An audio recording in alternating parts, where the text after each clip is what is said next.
Ini pertama kali saya pakai serban. Ini insya Allah tidak sampai 1 menit nanti saya copot. Karena untuk gus-gus muda itu ada kaedahnya. Katanya dulu pakai serban setelah bisa baca Wahab.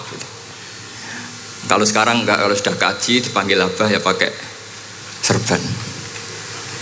Saya ini santri sarang mulai kecil. Dulu pakai fikih, model usul fikih.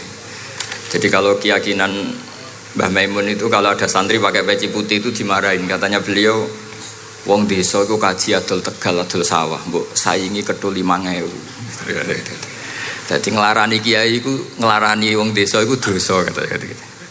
Tapi beberapa kiai pakai peci putih karena sunat. Akhirnya saya sudah haji tapi keterusan pakai peci hitam karena mulai kecil diharamkan terus keterusan itu. Pakai serban juga gitu, dulu ada kaedahnya katanya boleh pakai ini harus setelah ini terus keterusan nggak pakai. Tapi ini alhamdulillah dikasih sama Gus Ali ini saya terima. Nah ini iaro apa tamlik tidak tahu. Teman-teman bahasa Indonesia Jawa bahasa Inggris benar. Jadi bahasa Inggris favorit, understand juga. Jawa mawon dia santai-santai mawon dia. Ini saya tidak tahu, saya harus istighfar atau harus syukur. Karena kenapa saya berpikir ini kalau butuh istighfar nopo syukur, mergi termasuk yang paling saya hindari itu acara seperti ini. Cuma ada 2% pengecualian, yaitu guru, keluarga, temannya bapak. Ini Gus Ali termasuk masuk kategori temannya bapak. Saya itu berkali-kali diundang acara publik itu tidak pernah mau. Satu, mungkin nggak bakat ya, nggak bakat juga nggak ingin. 2, saya tidak cukup punya kemampuan untuk menjelaskan konstruksi Islam yang utuh hanya dalam waktu 1 jam. Karena keyakinan saya ngaji itu harus khatam. Karena saya ini trauma. Kalau ngaji di depan musannaf bilang kama sayati, sebagaimana yang akan datang. Setelah belajar di belakang kama sabako, seperti yang sudah kelewat. Sehingga gara-gara itu saya kalau sinau itu khatam dari min awali hatta akhirih. Karena yang satu di depan kama sayati, setelah di belakang kama sabako apa kama takotam. Yang jelas ilmu yang saya tekuni memang ilmu tafsir. Gus Ali tahu betul tentang bapak saya. Karena mulai kecil saya ini menangi beliau belum tenar-tenar amat, sampai sangat tenar, mungkin sampai langit kayak khawas. Begini, dulu saya di sarang itu pernah rois takrib, rois fathul mu'in. Tapi yang menjadi saya tambah alim itu gara-gara gejolokan bapak begini. Hak bisa ono wong imami saking semangate ngapalno hal ataka haditsul ghosiyah Jumat itu, karena dia ingin keren ya pakai surat panjang gitu. Terus dia datang ketika takbir langsung baca Bismillahirrahmanirrahim hal ataka haditsul ghosiyah. Makmumnya bilang subhanallah. Karena dia agak pede dengan surat yang panjang diganti kul ya ayyuhal kafirun. Makmumnya masih bilang subhanallah. Sampai berkali-kali diganti surat kulhu, ya makmumnya tetap bilang subhanallah. Karena nggak tahu caranya mengingatkan kalau imam itu tidak baca Fatihah. Karena ada satu cara, yaitu kon ngelingno ngangge napa subhanallah. Akhirnya wonten makmum sing nekat ora maca Fatihah. Nah, pertanyaan bapak saya, kamu harus berani ijtihad merubah hanya satu pakem mengingatkan imam itu pakai subhanallah. Karena kalau kasus seperti ini nggak cukup diingatkan subhanallah. Niki adik-adik kira-kira batal mboten ngelingno imam muni ora maca Fatihah. Kalau sampean bilang batal berarti nggak ada solusinya. Kalau bilang sah itu beberapa kalimat yang dalam pakem sholat itu napa membatalkan. Sampean milih batal apa enggak? Enggak polling saja kayak pemilu. Sampai saya tuh cari-cari, akhirnya ketemu juga di kitab Mizan Kubro diterangkan oleh Imam Malik bahwa kalamul musolli itu ngomong kalau itu manfaat, tapi jangan ditiru loh ya. dan darurat, ya, dan darurat, maka itu boleh dan tidak membatalkan sholat. Misalnya imam sholat kemudian di bawahnya ada bom atau ada ular kobra, kalau nggak ada cara ya mau tidak mau harus diingatkan pakai kalimat, karena kalau subhanallah tok nanti gonta-ganti surat saja. Tahu-tahu mati dipatok ular apa? Kobra. Sehingga dari gejolokan-gejolokan seperti itu akhirnya saya berpikir, sampai saya nyari kitab-kitab Al-Madzhabul Arba'ah, karena memang nggak cukup. Terus pertanyaan kedua kata bapak saya tentang tradisi, misalnya orang-orang kampung kalau bikin batu bata itu dari tanah, kemudian kadang makjunun bisirjin, kadang dicampur dengan apa? Sirjin. Nggak usah diterjemah, ini sambil latihan bahasa Arab katanya. Masa pondok internasional nggak bisa bahasa Inggris sama bahasa Arab? Jamu makjun ya. Ternyata mazhab Syafi'iyahnya membolehkan atau nganggap alatut tohara itu dua, alma wa turab. Tapi ternyata dalam mazhab Hanafi termasuk alatut tathhir atau alatut tohara itu annar, yaitu api. Alasan Abu Hanifah, orang mukmin yang banyak dosanya itu untuk masuk surga itu disucikan dulu di neraka. Artinya annar itu al-mutahhirah. Nar itu gunanya mensucikan. Sehingga batu bata karena sudah mengalami proses dibakar, maka berarti suci meskipun makjunun bisirjin. Ya tapi jangan pakai tayamum, pakai apa? Nah, jadi kalau Anda mandi junub atau nggak punya wudhu, kalau nggak ada turab sama apa? Air, ada solusinya, yaitu wudhu pakai nar. Tapi itu jelas haram itu kalau itu, karena nggak mungkin nggak ada turab, itu nggak mungkin. Sehingga ini penting, gejolokan-gejolokan para ulama, para guru ini penting, karena ternyata para nabi itu menjadi pinter itu ya karena digojlok pangeran. Saya punya sekian contoh di kitab-kitab para wali. Ketika datang malakul mauti ke Nabi Ibrahim dan akan mengambil nyawanya, itu Nabi Ibrahim tangklet, kowe sapa? Aku malaikat. Ono apa? Ditugasno pangeran mencabut nyawa Anda. Terus kata Nabi Ibrahim, apa kamu tahu saya ini siapa? Ya tahu, Anda Khalilur Rahman, kamu kekasih Allah. Terus kata Nabi Ibrahim, hal ra'aita habiban yumitu habibah, masa ada kekasih membunuh yang dikasih? Pasti Anda salah. Ya karena malaikat gak pernah ngaji di sini, di progresif ini, dia tidak bisa jawab. Akhirnya niki kalau pamit, niki kalau sembuh niki cekap, niki cekap, bingung, betul nguling nih bingung,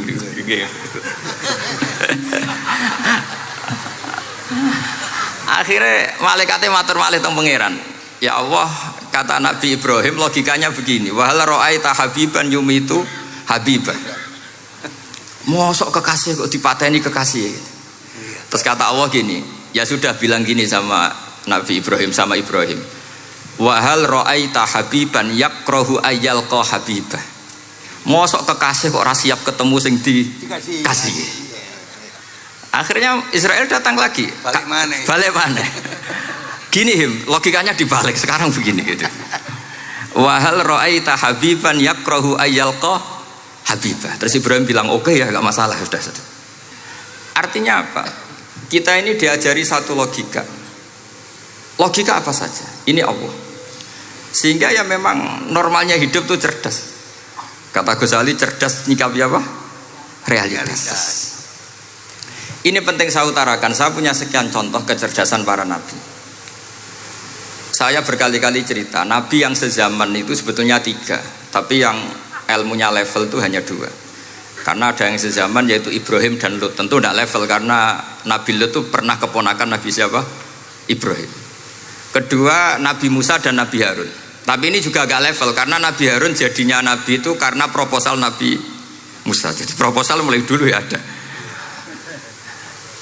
Nah, Nabi Musa kita tahu adalah al-sak. Al-sak itu kalau ngendikan itu lesannya agak cedul ya. Cedul. Ini nanya jejer ke sana. Jadi kalau nggak bisa tanya ya. Bahasa Arabnya pokoknya al-sak, cedul ya. Cedul. Karena masyhur ya kita tahu cerita itu Musa yang kecil itu sebeling. Jadi nak digendong Fir'aun itu dijabuti jenggote. Padahal masih kecil.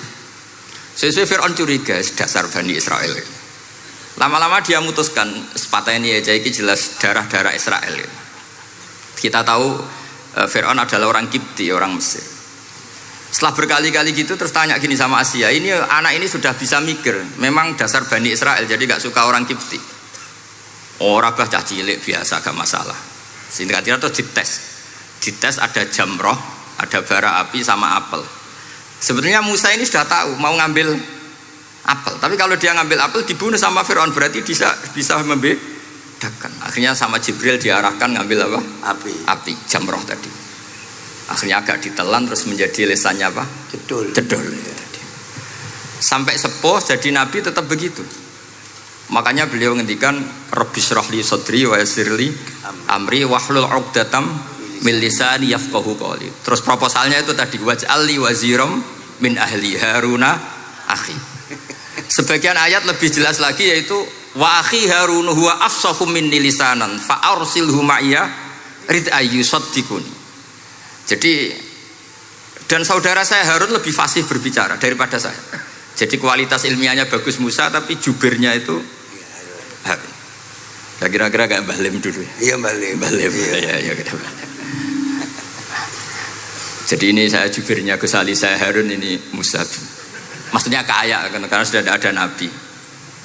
Singkat cerita, karena Musa itu agak alsak, sehingga Harun ini ya nggak levelnya. Padahal sezaman, sehingga ya nggak pernah bantah-bantahan, nggak pernah adu argumen. Yang benar-benar nabi sezaman dan kemudian sering adu argumen adalah Isa dan Yahya.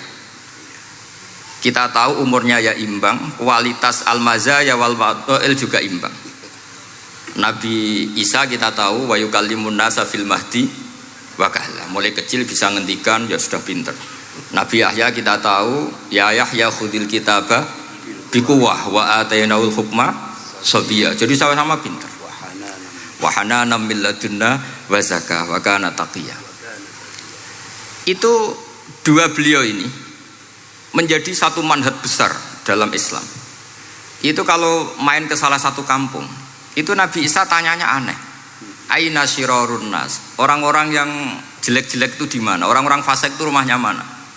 Kalau Nabi Yahya tanya aina khiyarun nas, orang-orang baik itu di mana? Akhirnya dua beliau ini saling berargumentasi. Kenapa kamu tanya aina syirarun nas?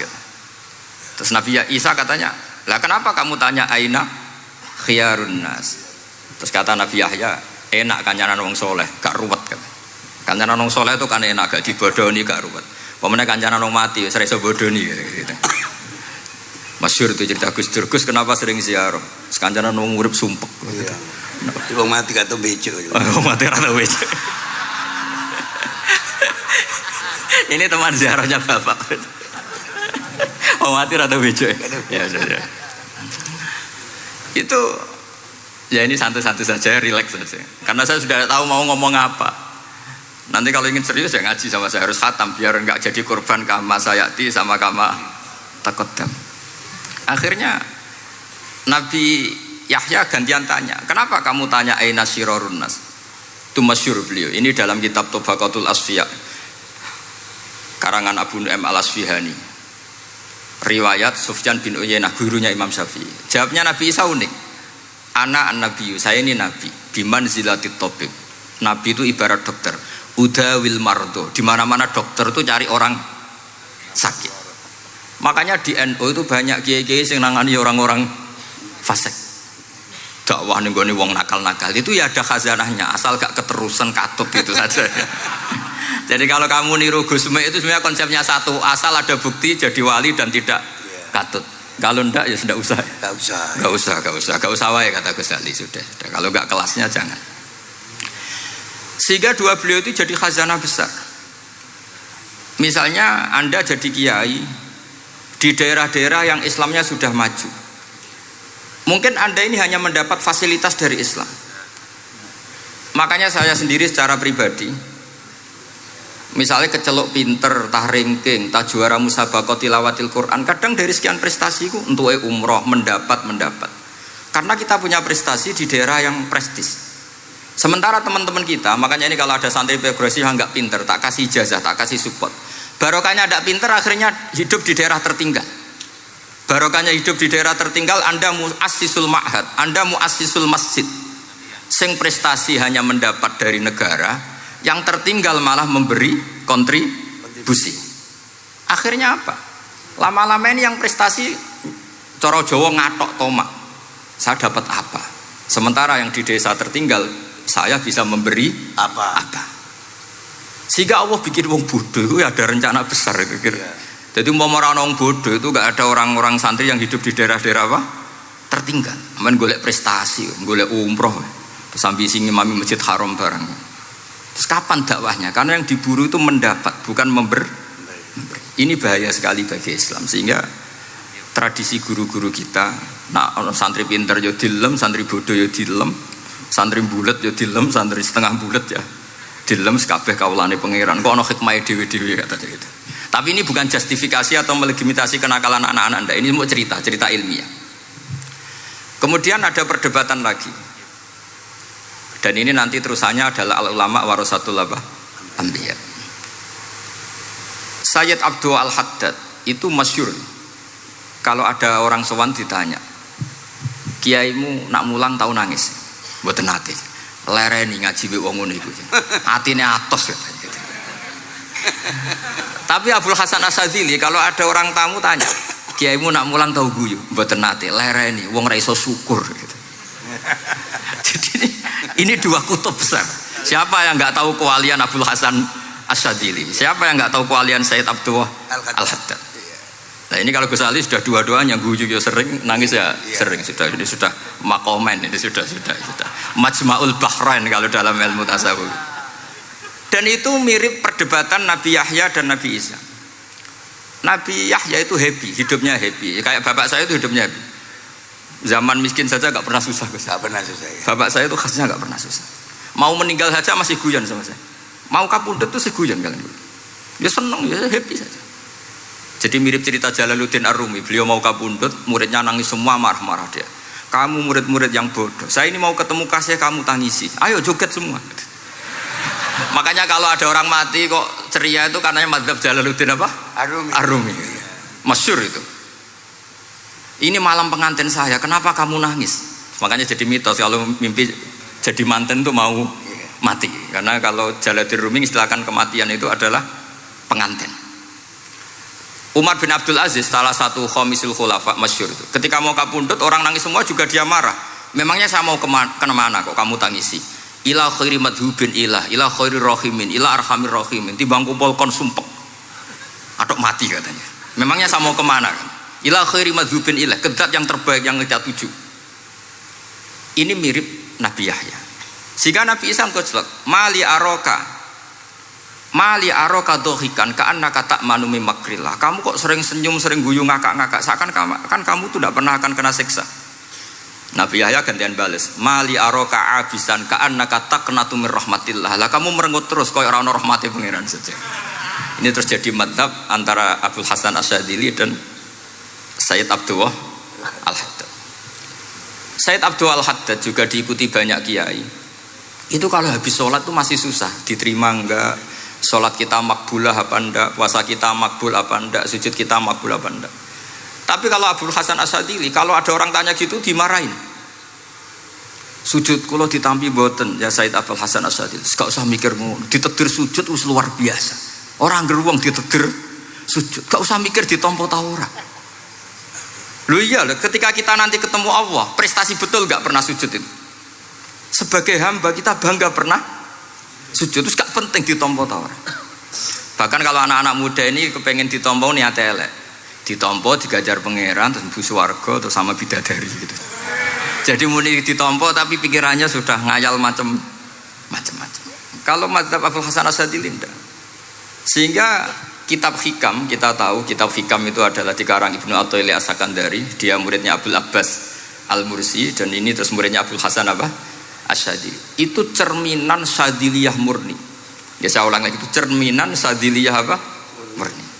Sehingga beliau ngendikan masyhur itu, qalilul amali ma'a syuhudil minnah minallah khairun min kasiril amali ma'a ru'yatit taqsir. Jadi amal sedikit tapi yakin itu anugerah Allah, lebih baik beramal banyak tapi masih merasa salah karena ra ono syukure. Makanya bapak saya Gus Ali ana wong abangan gelem salat, gak tahu gak disahno sah terus. Ketika ada orang fikih marah-marah tapi rubah gedang, wes rubah gedang lah, pokoknya sah terus.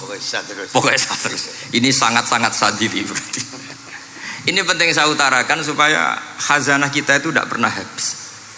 Karena al ulama warasatul anbiya. Nabi tidak dawuh warasati, tapi warasatul anbiya. Sehingga semua watak para nabi sebelum Rasulullah Shallallahu Alaihi Wasallam itu semua tercermin pada umatnya Rasulullah Shallallahu Alaihi Wasallam. Cerita paling terkenal tentu Asra Badrin. Tawanan-tawanan perang Badarin mau diapakan? Rasulullah istasyara Abu Bakrin. Terus kata Abu Bakar, itu keluargamu ya Rasulullah. Hum ashiratuka, hum aqaribuka. Ya maafkan saja. Terus ditanya Umar, menurut kamu gimana Umar? Itu kan orang-orang yang ngusir engkau ya Rasulullah. Yang dulu ingin membunuh engkau, sekarang ketangkap ya bunuh, kok repot. Apa kata Rasulullah?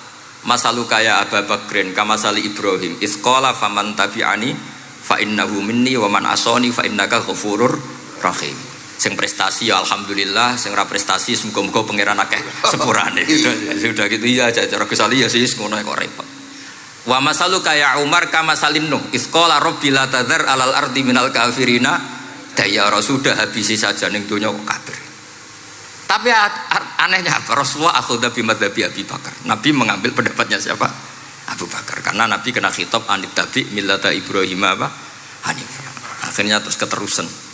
Akeh kiai NU nek ana umat salah dibarno nganti ra roh nak salah. Makanya kenangan saya sama Mbah Sal Mahfud karena beliau itu sepupu sama Mbah saya di Israel itu. Kata Mbah Sal gini, "Hak umpama pantes," kata beliau ini, "umpama pantes, pondok-pondok itu tak sertifikat." Kenapa Mbah? Lah ya akeh kiai gondrong muridé kol gondrong kabeh terus kadang rapati salat jare diulang kali jogo. Engko neng kali-kali golek Nabi Khidir gak tau ngaji. Lah ngene ku nak ditakoki afiliasine kok NU gitu. Mau beli mau disertifikat, dadi distandarkan. Pokoknya anggar gak ana takribe ya ora NU gitu. Karena nanti kalau gak disertifikat ini terus khayal-khayal macam-macam ini rata-rata kan afiliasinya juga ngeklaim NU. Padahal ya itu tadi, jadi diulang kali jogo langsung diulang macam-macam. Ini penting saya utarakan karena standarisasi ini penting. Caranya gimana? Kita harus sebanyak mungkin baca khazanah Islam. Makanya Imam Ghazali, kayak apa pinternya Imam Ghazali? Beliau di akhir kitab Ihya ngendikan wa alaika bimudawamati mutalaati kitab khilyatil auliya wa tabaqatil apa? Asfiya. Sehingga kita akan punya khazanah yang luar biasa. Saya punya banyak tentang kearifan ya para ulama-ulama dulu. Di antaranya dulu saya sering diceritain bapak tapi gak paham. Tapi setelah saya ngaji lama-lama paham. Beliau pernah didhawuhi Badullah gini, Nur, dhisik ana wong salat 2 rakaat, terus syukur akhirnya salat lagi sampai 4 rakaat. Saking syukurnya salat lagi sampai 6 rakaat. Seterusnya sampai 1000 salat. Kita tahu itu Said Ali Zainal Abidin. Jadi dia menambahkan sholat itu karena iskon lillah wa syauqon lillah, mahabbatan lillah. Bukan kayak kita karena ingin sholat 1000 rakaat dibagi sekian menit terus kenanya 2 jam. Jadi kayak kita taraweh lah 20 menit, 20 rakaat dibagi sekian kenanya 7 menit. Pentingnya apa? Meskipun kita tidak akan mengalami seperti itu, tapi kita menjadi tahu ketika Rasulullah SAW menghentikan wa qurratu aini fis shalah. Bahkan Nabi kalau banyak masalah itu Nabi yataradad, mutaraddidan di dalamnya. Setelah mutaraddidan agak panik, Nabi tanya gini sama Aisyah, Aina Bilal, Aina Bilal. Bilal kemana, Bilal kemana? Setelah Bilal notok, tok tok tok tok, ya Rasulullah as-sholat. Arifna ya Bilal, arifna ya Bilal. Saya kasih istirahat ya Bilal, saya kasih istirahat. Karena roh dunya, roh politik, roh kebudayaan, roh dulur bulet kabeh. Sing ra bulet mok sitok hubungan ambek Allah Subhanahu wa ta'ala. Maka disebut as-sholat rohatul mu'min. Apa yang terjadi? Ashabu Rasulillah ketika Sayyidina Umar ditusuk oleh Abu Lulu al-Majusi, tentu pakai kira-kira ya panah yang kayak pancing. Jadi kalau sudah dimasukkan kadu cabut itu sakitnya minta ampun. Apa kata Umar? Nanti cabut ketika saya sholat. Karena sekali sholat dan setelah itu dicabut nggak terasa. Ya, kalau sholat kita ada nyamuk ya sudah. Ini penting saya ceritakan sampai ada wali ditawarin Allah, silahkan masuk surga, tanya ya Allah di surga ada sholat enggak? Kalau tidak ada sholat enggak lah katanya. Karena dia nggak bisa membayangkan nikmat tanpa Sholat. Sehingga penting sekali kekaguman-kekaguman ini. Ketika Sayyidina Umar wafat, di antara yang pertama ditanyakan adalah yang bunuh saya siapa? Itu Hulamul Mughirah, Abu Lu'lu' al-Majusi. Beliau spontan langsung ngendikan gini, Alhamdulillah alladzi ja'ala maniyati biyadi rajulin lam yasjud laka sajdatan tuhajuni biha yaumal qiyamah. Matur nuwun Gusti, saya dibunuh oleh orang yang enggak pernah sujud. Kalau saja dia pernah sujud, saya tidak berani maksudkan dia. Jangan-jangan sujud itu engkau terima kemudian dia min ahlil jannah. Kayak apa pentingnya kenangan sujud? Rasulullah juga pernah ngendikan nanti kalau dunia sudah ruwet, as-sajdatul wahidatu khairun minad dunya wa ma fiha. Satu sujud lebih baik ketimbang dunia seisinya. Karena itu kelayakan kita sebagai hamba. Makanya Abu Hasan Asadili ngendikan, sudahlah kafal amilina jazaan an radhiyakalaka ahlan, sudah ditakdir ngamal sudah harus syukur. Kok mikir ditompo ta ora usah, gak penting. Itu madzhab Abu Hasan apa? Asy'ari. Dan itu ditiru para kiai-kiai kita. Madzhab Said Abdul Haddad juga ditiru kiai-kiai kita. Sehingga sedekah Rasulullah ketika ngendikan al ulama warasatul anbiya. Ini penting saya utarakan karena khazanah kita biar tetap kaya. Makanya masyhur dalam Manaqibul Ghazali kita tahu Imam Ghazali itu orang yang luar biasa, pengarang Ihya. Saya punya banyak karangan beliau, Al-Arba'in Al-Usul. Tapi yang paling saya cintai tentu Ihya, kitab Mustasfa, kitab Qawaid Fiqih itu Usulul Fiqh. Manaqibul Ghazali adalah Rasulullah pernah jejer Nabi Musa. Terus Rasulullah ngendikan ulama ummati ka anbiya'i Bani Israel. Terus kata Nabi Musa, yang benar saja, masa ulama kok kapasitasnya kayak Nabi, apapun hebatnya itu nggak mungkin lah kapasitasnya kayak Nabi. Terus kata Rasulullah, ya sudah buktikan saja. Terus dipanggillah Imam Ghazali. Ketika dipanggil, ini katanya Ghazali katanya. Ditanya sama Nabi Musa, siapa namamu? Ana Muhammad bin Muhammad al-Ghazali at-Tusi asy-Syafi'i. Mau jawabnya panjang. Terus kata Nabi Musa, kecangkeman gitu, cara orang Jawa itu kecangkeman, ditakoki jeneng kok jawabnya kakean. Terus kata Imam Ghazali, ya lumayan saya. Jenengan ditanya Allah sing ya'lamu sirra wa akhfa saja jawabnya kelebihan gitu. Apa itu kata Nabi Musa? Wa ma tilka bi yaminika ya Musa. Qala ya asaya atawakkau 'alaiha wa ahusyu biha ala ghanami wa liya fiha ma'aribu ukhra. Jadi Nabi Musa ditanya, sing mbok gawa iku apa ta?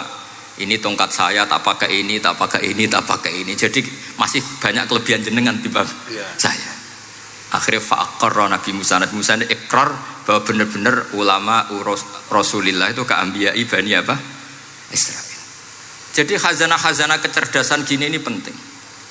Sehingga ketika ada kemacetan fikih, ada kejumudan fikih, tugas kita adalah memecahkan kejumudan itu.